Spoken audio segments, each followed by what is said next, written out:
Hello, this is my video for my final project for law and ethics. My name is Nicolas. So I'm going to interview two people, one a teacher and one a student. So I hope you like them. I'm here with Mr. Mann in his office, and I'm taking law and ethics class, and I'm here to ask him one of my questions. But first, can you introduce yourself, like a little bio from your past? Okay, I'm Fred Mann, Fredmann. I've been teaching here since 2002. I used to have my own business. I teach television and radio production. I also taught at the high school level too. Had a program there, award winning. Don't want to brag too much, but I'm real proud of my kids, that's for sure. So it's been a fun experience. It really has now. Okay.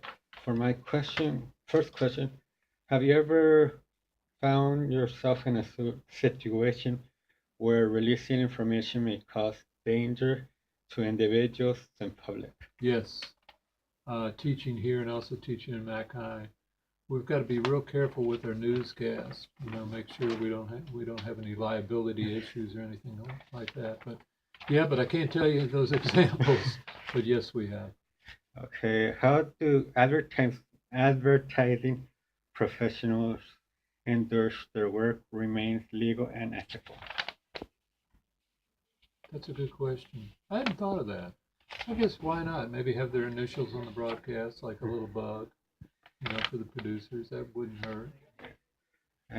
Was speech ever censored? Was censorship reasonable or unreasonable? The only place where we were censored at Mac High when I was running KMAC was music. We had to watch the bad words. Oh, okay. Have the professional ethical views changed over the years? I guess I've become more liberal. I used to be very conservative, but now I'm a liberal, so that's but not too much change. Okay. What does the professional feel in a major ethical or legal challenges facing industry today? Well, you've got a lot of God, how could I say it?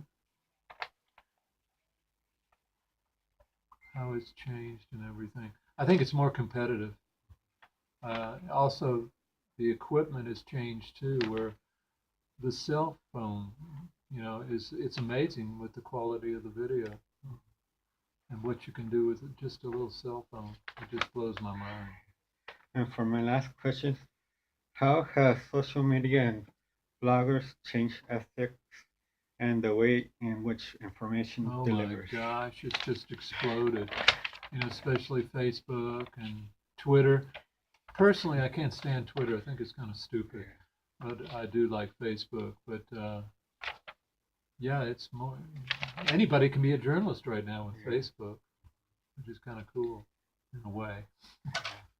Even now, they need to be careful with their Facebook because some people see their Facebook as their resume, actually. Oh, I know it. And just recently, I put something up about a Dallas Cowboy, one of my favorite quarterbacks, and somebody came over and said something derogatory about it, and they're getting away with it. It's just not right.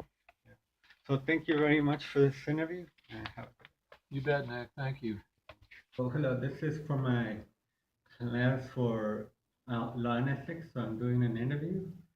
So my name is Nicolas Saro, and this is Yasmin Garcia. So I'm going to ask her a few questions. So for my first question, have you ever been in a situation where releasing information may cause danger to individuals in public? I haven't been in a situation, but I know people that have been exposed to a problem due to information, and I mean this can be in different scenarios. For example, in school, if you're doing work and you steal some people's work, someone can take your work and put them as their own. Or if you work for, like, let's say a job that requires a lot of personal information, you have to be really careful because if you give out that information, you can get yourself in trouble. How do advertisement professionals endure their work remaining legal or ethical? I think that professionals should always give credit for the work that they're putting into.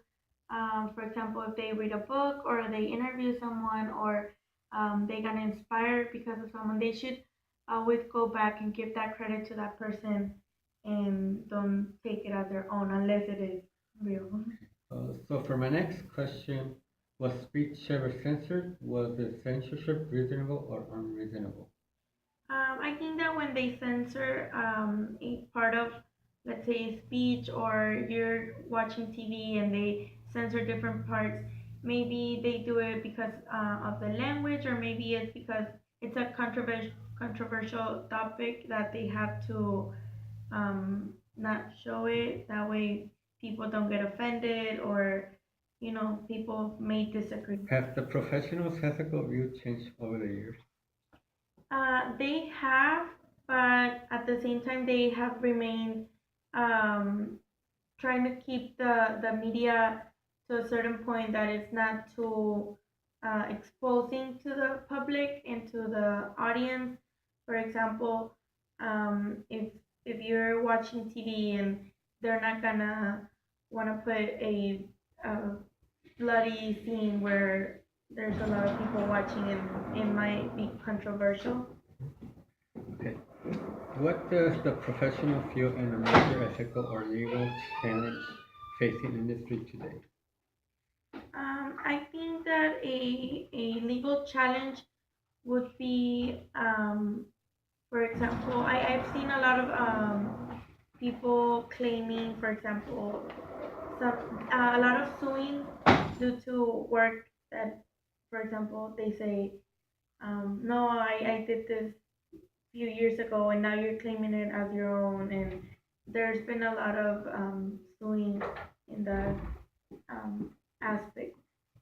And for my last question, have the social media and bloggers changed ethics or the way in which informs deliveries? The way that bloggers deliver their lately, like with all the internet and everything, I think that they're trying to communicate depending on things that relate to you. And I mean, I think it's pretty ethical because everyone is very creative, and it makes it like their own. So yeah. Yeah. And now most when you sometimes go to an interview, they sometimes see your Facebook as a resume also. Oh yes, they do. Yeah. And I I had a boss that actually would go into Facebook to look for resumes, and it was it was cool. So mostly that's it for this interview and thank you very much. Thank you. Thank you.